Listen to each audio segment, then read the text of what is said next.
మాకు పదవులు ముఖ్యం కాదు, మా కేసీఆర్ గారికి తెలంగాణ తెచ్చిపెట్టిందే గొప్ప, పదవులు మాకు గొప్ప కాదు అని చెప్పి కూడా రేవంత్ రెడ్డి గారికి తెలియజేస్తా ఉన్నాను. ఎస్, తెలంగాణ తెచ్చిందే కేసీఆర్ గారికి కొన్నంత పేరు. అదేవిధంగా కేసీఆర్ గారు ముఖ్యమంత్రి ఉన్నప్పుడు ఈ 10 సంవత్సరాలు ఏ విధంగా కేసీఆర్ గారు అద్భుతమైన అభివృద్ధి చేసిండో యావత్ ప్రపంచానికి చూపించిండు. దేశానికి కూడా కాదు, ప్రపంచం మొత్తం తిరిగి చూసేలాగా ఇలా చేసిండని చెప్పి కూడా ఈ సందర్భంగా తెలియజేస్తా ఉన్నాను. ఇలా ఒక ముఖ్యమంత్రి స్థాయి ఉండి సిగ్గు లేకుండా శరం లేకుండా రేవంత్ రెడ్డి గారు ఇలా ఎదుటి ఒక ఎల్ఓపి లీడర్ని చావుని కోరుకుంటారా అండి? ఎవరన్నా నాకు అర్థం కాదు. ఎల్ఓపి లీడర్ చావు కోరుకుంటే ఎంత సిగ్గుచేటు. ఓ ముఖ్యమంత్రి స్థాయిలో ఉన్నాడు చావు గురించి మాట్లాడతాడా?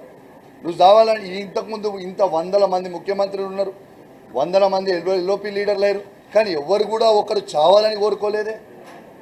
ఇంత దరిద్రంగా ఉంటుందా అని చెప్పి నేను అడుగుతా ఉన్నాను.